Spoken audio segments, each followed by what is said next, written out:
नमस्कार दोस्तों, मैं सत्यनारायण नागर आज पुनः आपका माही क्लासेज में स्वागत एवं अभिनंदन करता हूँ। आज का हमारा जो विषय है वो राजस्थान के भौतिक स्वरूप और उसके उच्चावच है। राजस्थान के भौतिक स्वरूप के बारे में हम देखें तो ये विषय जो है लगभग राजस्थान की सभी प्रतियोगिताओं में पूछा जाता है। इससे संबंधित कई प्रश्न बनते हैं और राजस्थान के भूगोल का एक बहुत ही अच्छा और एक महत्वपूर्ण विषय है। इसमें हम देखें कि राजस्थान में भौतिक प्रदेश या फिर हम सिंपल भाषा में उसको भू आकृतिक स्वरूप भी कह सकते हैं। भू आकृतिक स्वरूप का मतलब कि राजस्थान का दिखने का जो स्वरूप है वो किस प्रकार का है, वहां की आकृतियां किस प्रकार की है, या फिर हम कहें कि भौतिक प्रदेश किस तरह। तो हम एक तरफ देख रहे हैं कि प्रदेश क्या है। पहले हम थोड़ा प्रदेश के बारे में बात कर लें कि प्रदेश क्या है। प्रदेश का मतलब एक ऐसा क्षेत्र जो अपने समीपवर्ती क्षेत्र से विशिष्ट भिन्नता रखता हो। अर्थात हम कहें कि कोई भी एक क्षेत्र है, ये कोई ए क्षेत्र है और इसके पास में कोई बी क्षेत्र है। अब ए क्षेत्र जो है वो अपने समीपवर्ती क्षेत्र से अलग विशेषता रखता हो, लेकिन वो विशेषताएं उस संपूर्ण क्षेत्र में लगभग समान हो, लगभग समरूप हो, उन विशेषताओं का उस क्षेत्र से सहसंबंध हो, तो उसे हम क्या कहेंगे, एक प्रदेश कहेंगे। अब यदि हम उस प्रदेश को यदि फसलों के आधार पर देखें तो हम उसको कृषि प्रदेश कह देंगे, वनस्पति के आधार पर देखें तो हम उसे वनस्पति प्रदेश कह देंगे, जनसंख्या के आधार पर देखें तो जनसंख्या घनत्व के प्रदेश हम कह सकते हैं, जनसंख्या वितरण के प्रदेश कह सकते हैं, कला संस्कृति के आधार पर देखें तो हम उसे भाषा प्रदेश के रूप से कह सकते हैं, जैसे हाड़ौती का पठार। इसी प्रकार से हम देखें कि यदि भौतिक स्वरूप की बात करें, क्या भौतिक स्वरूप में भौतिक प्रदेश को हम देखें कि धरातल के आधार पर हम देखें, धरातल के आधार पर देखें तो धरातल के आधार पर वो भौतिक स्वरूप जो है राजस्थान का किस प्रकार से है, कि क्या वो सारा क्षेत्र जो है दिखने में पठारी दिख रहा है, पूरा क्षेत्र मरुस्थलीय है तो हमने उसको मरुस्थल प्रदेश का, पठारी है उसको हमने क्या नाम दिया, पठारी प्रदेश दे दिया। इसी प्रकार से यदि मैदानी है तो मैदानी प्रदेश। स्वरूप क्या हुआ, भौतिक आधार क्या हुआ, उसका भौतिक आधार हुआ। तो इस तरह से भौतिक प्रदेश जो है वो हम देखें, या फिर हम उसको क्या कह रहे हैं, भू आकृतिक स्वरूप, जो वहां की आकृतियां हमें दिखाई दे रही, उसका स्वरूप किसका है उसको हम बात करेंगे राजस्थान में। और बहुत लगभग हर प्रतियोगिताओं में इस विषय से प्रश्न पूछा ही जाता है। तो यदि हम देखें कि राजस्थान में सबसे पहले भौतिक प्रदेश के बारे में जो अध्ययन किया, वो अध्ययन करने वाले जो विशेषज्ञ हैं वो हैं वीसी मिश्रा। वीसी मिश्रा ने 1967 में राजस्थान को कुल 7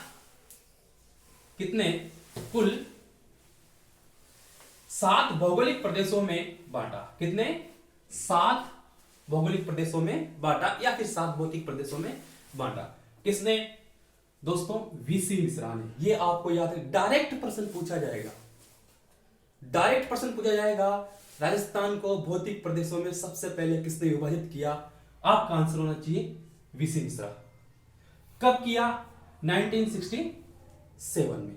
हां, इनकी एक पुस्तक है, इस पुस्तक का नाम है राजस्थान का भूगोल।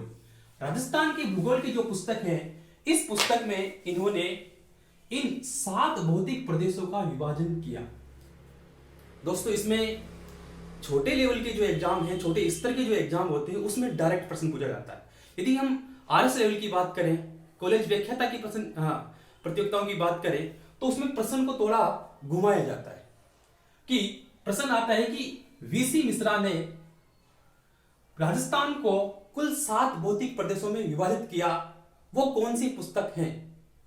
तो ये बड़े लेवल में पूछा जाता है। तो दोस्तों आपको पुस्तक भी याद रखना है, क्या नाम है? राजस्थान का भूगोल। इसी के साथ हम देखें तो ये जो किताब थी, ये पुस्तक थी कब प्रकाशित हुई? 1968 में ये प्रकाशित हुई और 1967 में इन्होंने इसको दिया।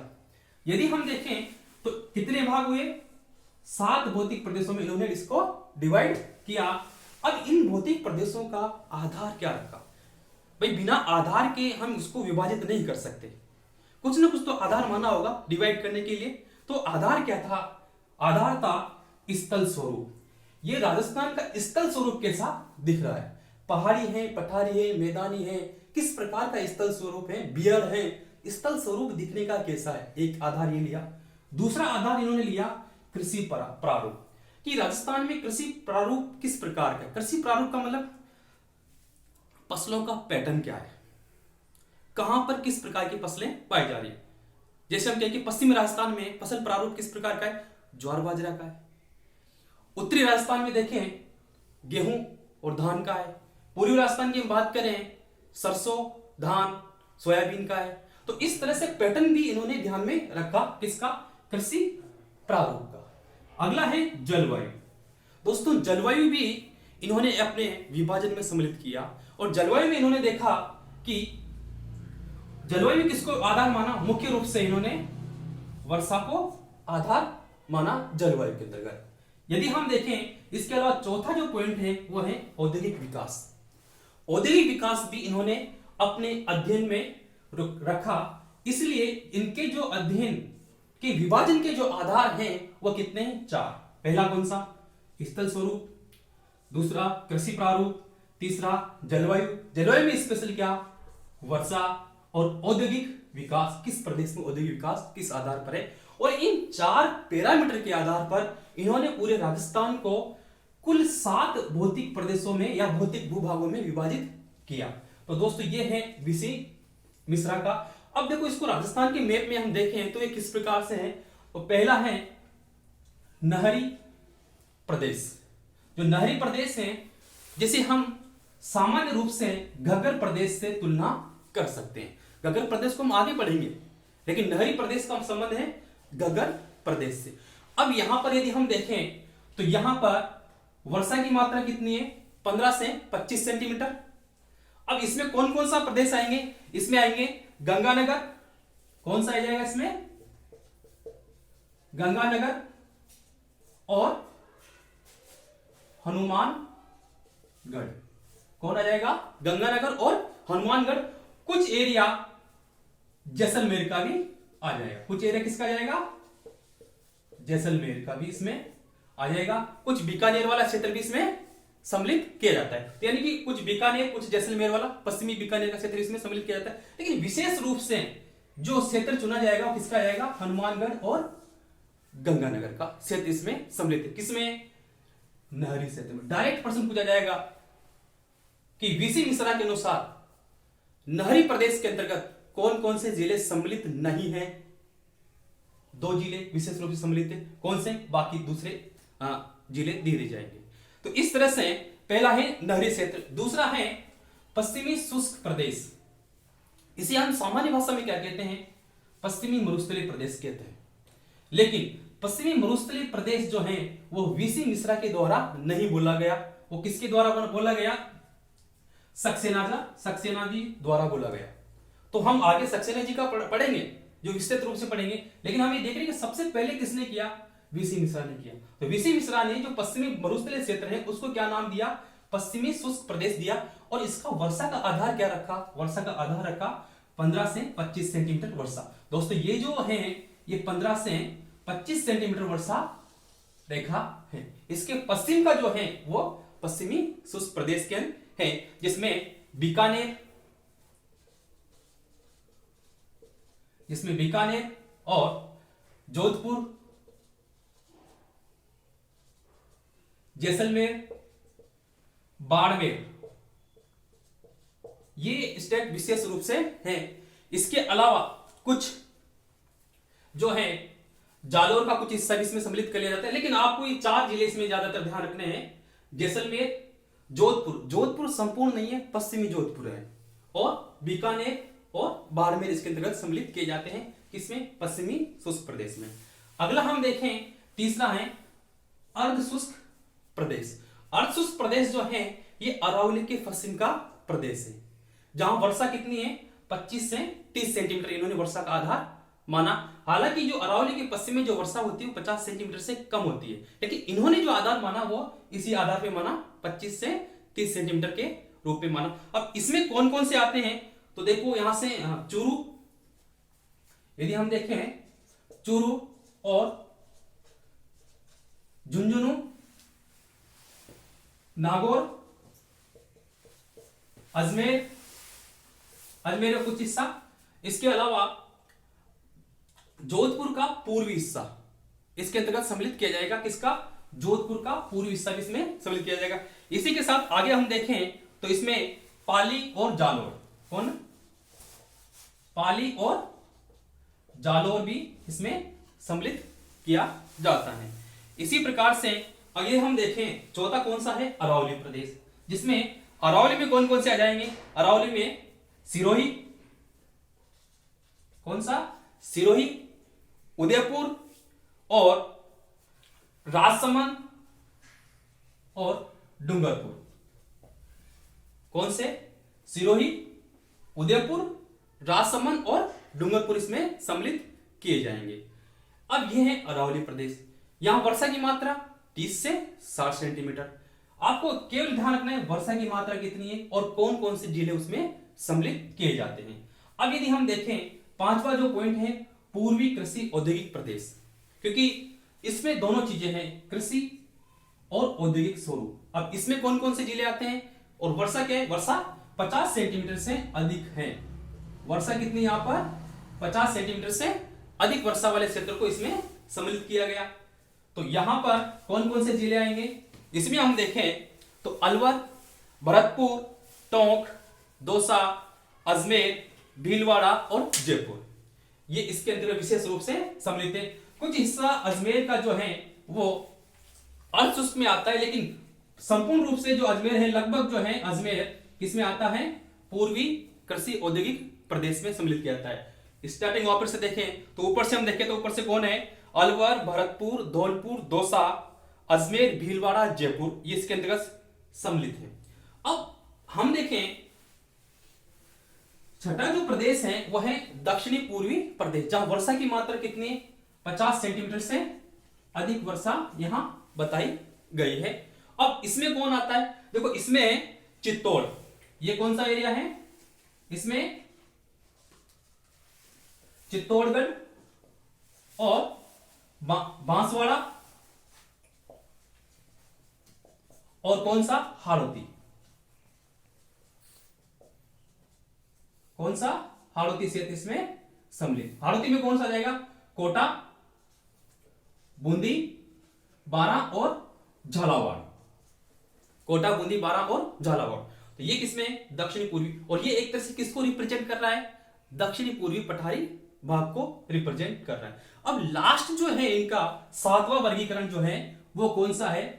चंबल बिहड़ क्षेत्र, जिसमें धौलपुर, करौली और सवाई माधोपुर इसमें सम्मिलित किया जाता है। तो ये जो वर्गीकरण है वो कब का था? 1967 का।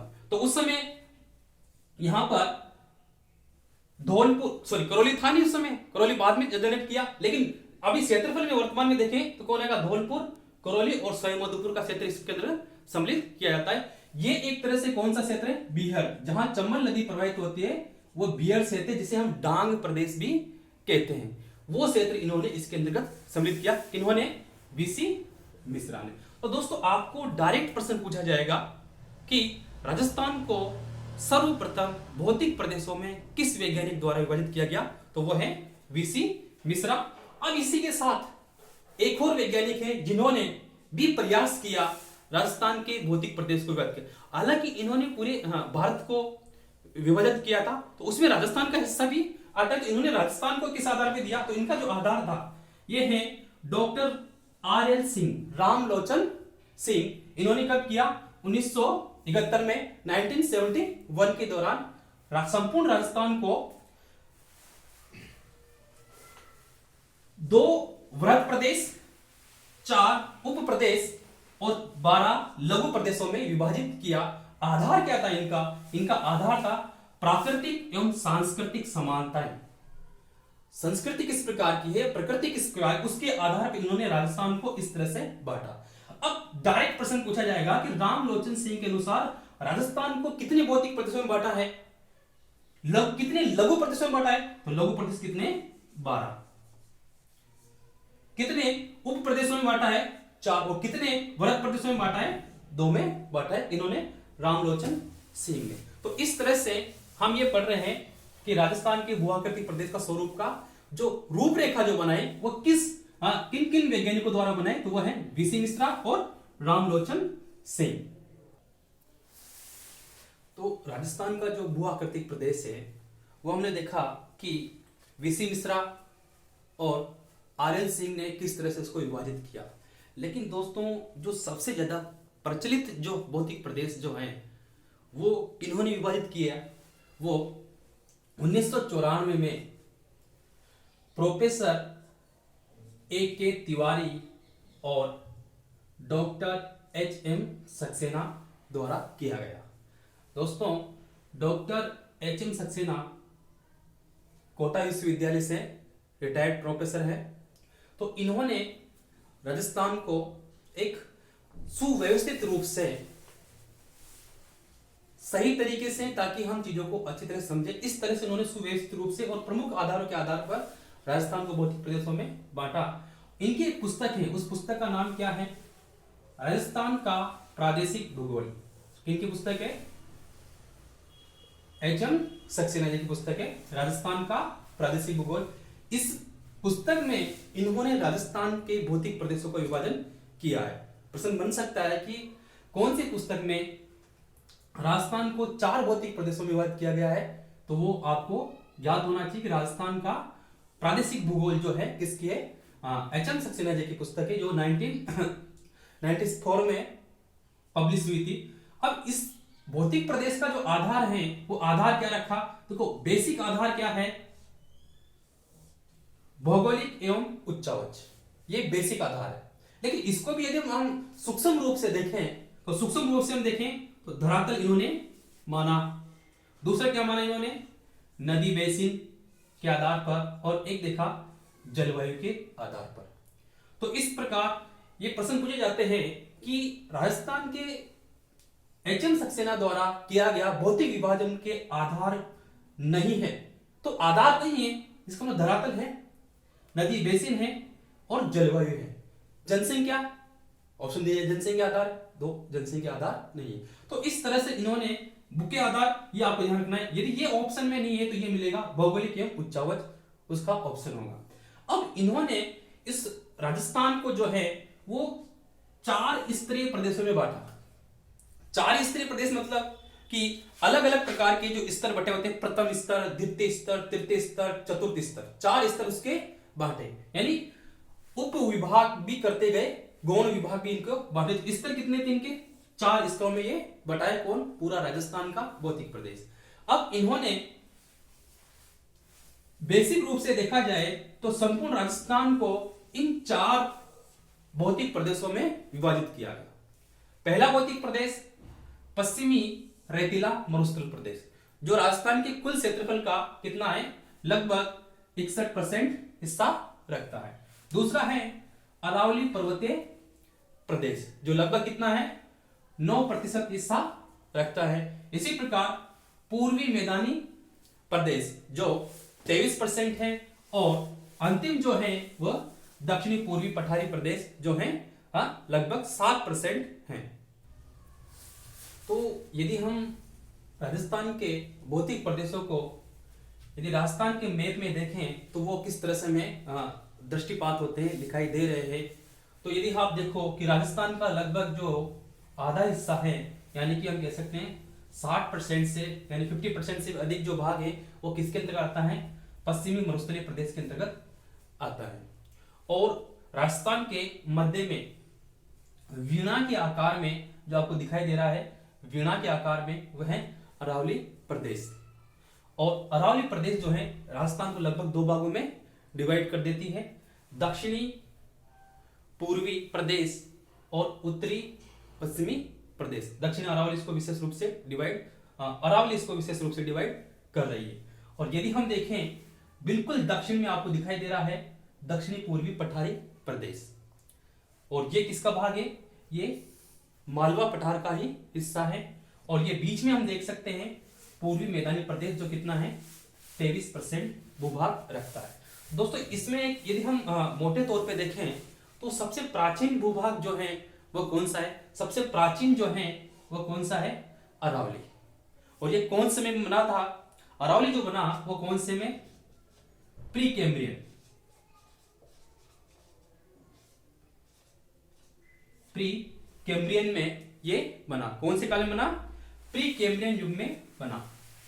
इसके बाद कौन सा बना, यानी फर्स्ट ये, इसके बाद कौन सा बना, दक्षिणी पूर्वी पठारी प्रदेश।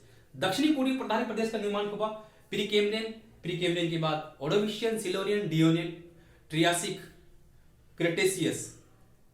तो कुछ समय बीतने के बाद Precambrian, Cambrian, Ordovician, Silurian, Devonian, Carboniferous और ट्रियासिक, क्रेटेशियस। तो ये कौन से युग में बना था, ट्रियासिक के बाद क्रेटेशियस।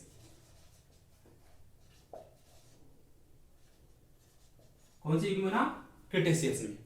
कौन सा, जुरेसिक, ट्रियासिक, जुरेसिक और क्रेटेशियस। डायनासोर की मृत्यु, जब डायनासोर का अस्तित्व खत्म हो रहा था उस दौरान ये निर्मित हुआ लावा केमिकल से। इनको हम डिटेल से पढ़ेंगे आगे, यहां केवल सिंपल बेसिक समझना है कि सबसे प्रथम कौन आया, अरावली। उसके बाद कौन आया, दूसरे नंबर पे कौन आया, पहले नंबर पर अरावली, दूसरे नंबर पर दक्षिण पूर्वी पठारी प्रदेश। अब पश्चिमी मरुस्थलीय प्रदेश और पूर्वी मैदानी प्रदेश जो है वो नवीनतम है। कौन से युग के हैं, ये हैं प्लीस्टोसीन। कौन से, प्लीस्टोसीन के। ये भी प्लीस्टोसीन का है और ये भी प्लीस्टोसीन का है, दोनों प्लीस्टोसीन के हैं। लेकिन पूर्वी मैदानी जो है इसमें हम इसको दो भागों में बांट सकते हैं, कुछ बांगर वाला एरिया है, कुछ प्राचीन मिट्टी है। ये सब क्या है, निक्षेपण से निर्मित मैदान है।